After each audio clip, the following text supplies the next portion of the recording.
name is Jensine, and I had the honor of working with the Agricultural Worker Union in West Bengal. I'm a computer science major, but my background is in organizing working class South Asian communities in New York City for more than 5 years. Through my experience, I have become increasingly aware of the urgency to build a strong united force for social transformation, particularly given the rise of fascism that we see today worldwide. My interest lies in how we can build such a force and learn from the different structures and tools that already exist, and particularly for me around the different people's organizations and structures that exist in the Global South. And it's through this that I got myself invited to work with PBKMS in West Bengal.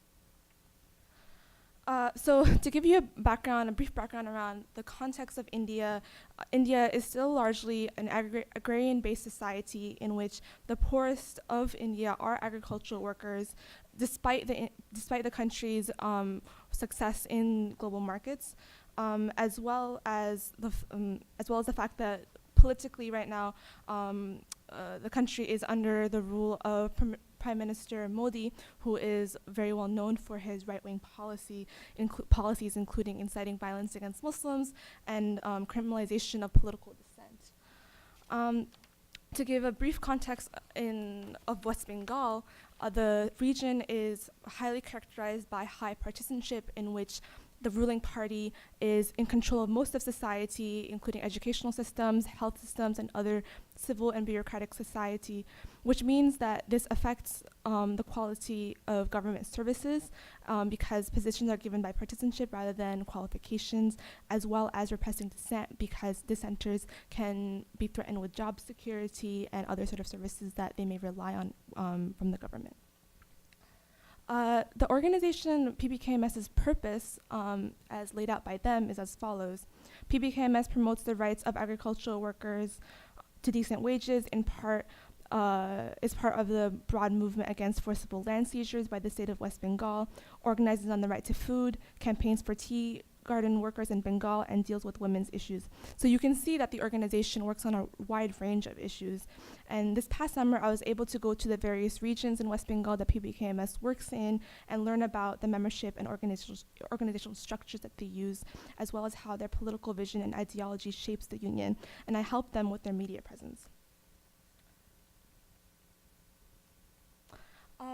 So the history of PBKMS starts with Anuradha Talwar and Shopun Ganguly, who were both coming from progressive academic, NGO, and party backgrounds. Although their respective backgrounds found some successes in the work that they were doing, they believed that their work weren't actually changing the material conditions of poor people in India. And so they decided that they needed to be organizing agricultural workers, given that they are the poorest in the country. But they found that there were no existing organizations that were currently organizing them.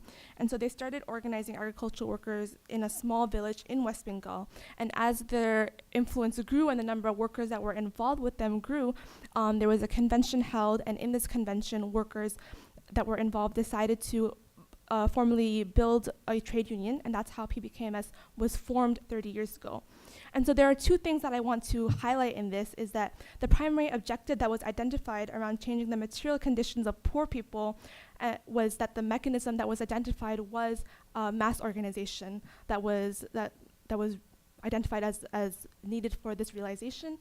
And the second thing is that the foundation of the union was fundamentally from the grassroots, because it was workers who decided to build the organization. And so there's a profound level of ownership that members had with PBKMS from the very beginning. The organization works across various sectors of peasants and agricultural workers, working across communal lines, religious lines, as well as various party members.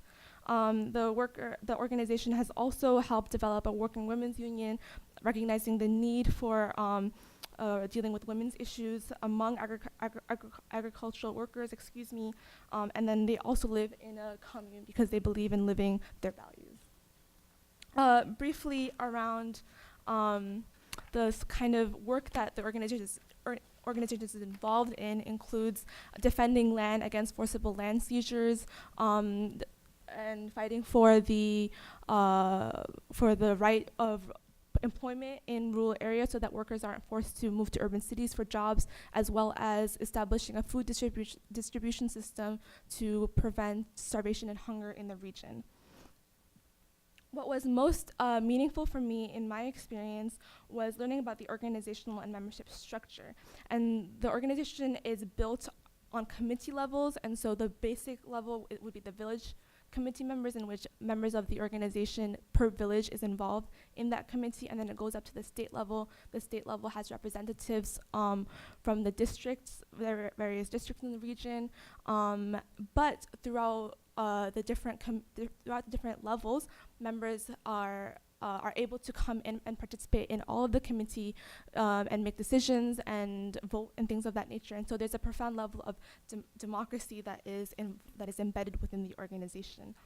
I also wanted to note around the influence around political education that I saw within the membership. Political education wasn't only confined to members that attended meetings, but went on to families and community members, and therefore entire villages that maybe weren't part of the union. And this was done because of how the political education was very much grounded in villagers' lived experiences, grounded in winning material changes, and was driven by a compelling political vision. And the other thing that I really admired about the organization was how it worked to move past the economic base, not only dealing with wages or living conditions, but on fundamentally transforming society. And you can see that through their work around women's issues and issues around democracy.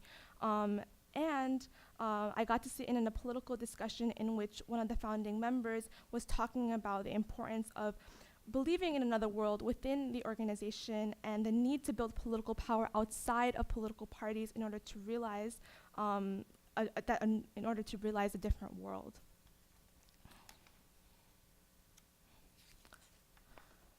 And then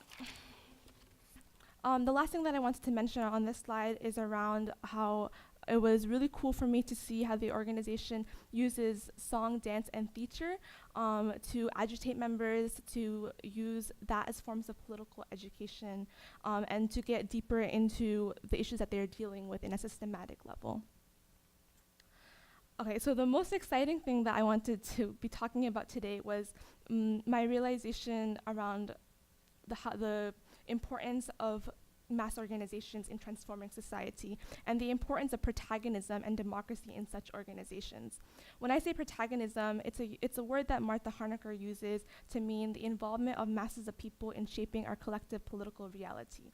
In PBKMS, members have had a particular ownership with the union because they were part of the foundation of the union.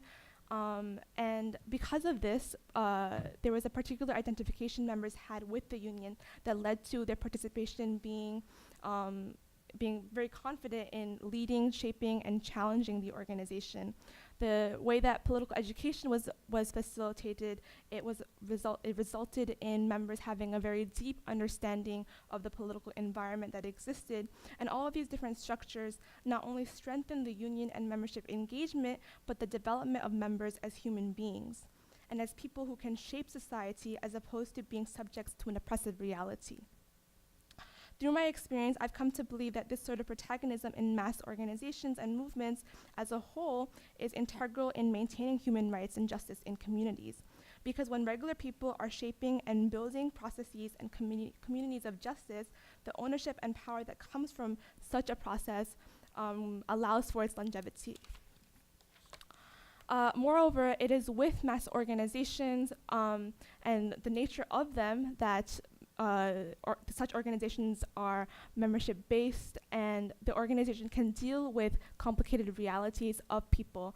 And as we all know, people do not lead singular lives, but have an intersections of range of realities, and membership organizations are able to deal with that because members themselves deal with those realities.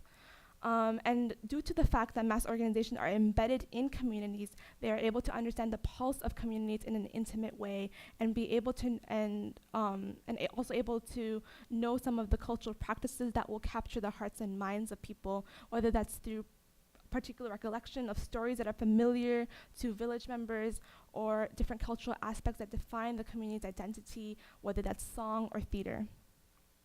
Mass organizations are sustained and shaped by members, and so it is accountable to their members. Mass organizations are common across the Global South, but this is markedly different from the United States, in which progressive forces are often confined to nonprofits and lawyers. And so for me, what's really important is to realize the significance and the cruciality of building mass organizations in the United States in order for us to build a potent progressive force. Now, I think I've run out of time, but I did want to mention that the sort of things that I saw in my involvement with PBKMS deeply contrast from traditional human rights framework, in which oftentimes these kind of frameworks take away the agency of workers and regular people in defining their lives, as well as particularly when it comes to labor, human rights often mitigates oppression, and so that can be seen by dealing with wage increases or working conditions instead of transforming and moving past the capitalist system that we live in. What's next for me is developing my relationship with PBKMS and thinking about and learning from the challenges that exist in developing deep democratic organizations, as well as exploring other methodologies of social transformation. Thank you.